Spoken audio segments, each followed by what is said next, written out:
नमस्कार, आप देख रहे हैं MKV न्यूज़। MKV न्यूज़ में आप सभी का स्वागत है। आइए डालते हैं एक नज़र खबर पर।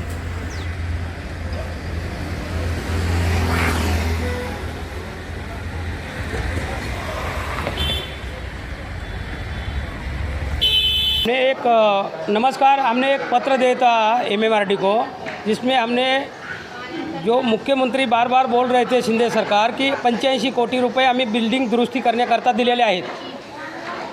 MMRDचं म्हणणं असं आहे की आमच्याकडं 17 कोटी 24 लाख रुपये जे खर्च झाला आहे त्यात आम्ही 127 लोकांचं पुनर्वसन क्रांतीनगरचे केलेलं आहे। बिल्डिंग नंबर 7 विंग नंबर 2, 4 या इमारतीमध्ये यांना घरं देण्यात आली होती। त्याचा खर्च MMRDनं लावला आहे 17 कोटी 24 लाख 58,600 रुपये खर्च लावण्यात आलेला आहे।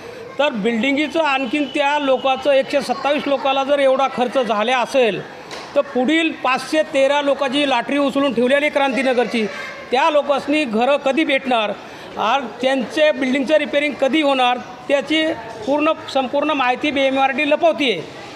आणि आमच्या आमदारांनी जी मागणी केली आहे चांदोलीच्या की आम्हाला 39 कोटी रुपये आणखीन शहरी विकासनं आणि नगर निगमनं जर दिलं तर पुढचं काम होऊ शकेल। जर तुमच्याकडं फंडच नाही आला तर तुम्ही वारंवार शिंदे सरकार ही ओरडती का 85 कोटी रुपये आम्ही दुरुस्ती करण्याकरता दिलेले आहेत आणि MMRDचं म्हणणं आहे फक्त आम्ही एअरपोर्टवर राहणाऱ्या लोकांनाच अलॉट करतो आहे, तर बाकीची लोकं कुठली येतात इथं हे। आणि तुम्ही वारंवार सांगताय 20 वर्ष त्या आमदारांनी काय केलं, 20 वर्षांनी त्या आमदारनं हे जागा अलॉट करून घेतली, ह्या बिल्डिंगी बांधल्या आणि जे पुनर्वसन ते थांबलं त्यावेळेस 2000च्या झोपड्या पात्र होत नव्हत्या म्हणून थांबलेलं आहे। त्या सरकारने थांबवल्यामुळं आज 2011पर्यंतचा JR जी आला आहे त्यांची ती देण आहे ती आज थांबलं आहे आणि तुम्हाला ती रेडी काम करायला भेटलेलं आहे। आत्ताच्या स्थानिक आमदारला ती काम तुम्हाला करता येत नाही आणि तुम्ही वारंवार तुम्ही म्हणताय की मी आता 2 महिन्यात करणार आहे, 3 महिन्यात मारणार आहे। मग शिंदे सरकार इथं आलं तर तुम्ही दबाव टाकून घ्या, केंद्रात तुमची सरकार आहे, राज्यात तुमची सरकार आहे, तर हे काम होणार कधी? आम्ही जायचं कुणाकडं?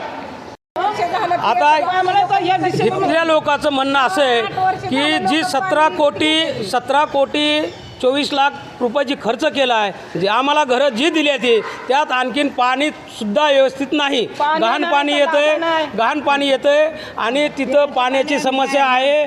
आणि त्यांचं म्हणणं असं आहे की MMRDची दावा करते मोठं की दुरुस्ती करून दिल्या, त्यात पाण्याची व्यवस्था बरोबर नाही, लाईटची व्यवस्था नाही, तुटलं फुटलेलं ते बघितलं तुम्ही रिपेअरिंग कसं केलेलं आहे, त्याला मी म्हणतो 1 लाख रुपयेसुद्धा नाही लागणार त्या एका रूमाला, काहीच करून दिलेलं आहे। मला पाणी नाही, पाणी नाही आहे, आमच्या लाद्या घरच्या तुटत असे आम्हाला घर वरतून 12 माळा घर भेटलं तर वरतून पाणी घरात पडतंय, सर्व लिकीच आहे आम्हाला। ती आमची झोपडपट्टी आम्हाला परवडली होती। कोणती बिल्डिंग हे पूरा 7 नंबर की बिल्डिंग वही है, 7 नंबर सर्व जण डीचीच नाही, सर्वांचीच तीच आहे। काय नाही इथे केलं, इथे नवीन पब्लिक साठी केलं, आमच्याकडे काहीच नाही, काय रिपेअरिंग नाही असं बघून ढोकून पण नाही बघितलं, असं झुक्के बी नाही देखाय। 8 वर्ष झालं आमच्या तर कोणी रिपेअरिंग नाही केले, इथं पब्लिक येणार आहे त्यासाठी रिपेअरिंग करून दिले त्या लोकांनी, ते बी टेम्परवारी करून दिलेले त्यांना। पाण्याची एवढी हाल चालू आहे, आम्हाला पाणी प्यायला भेटत नाही।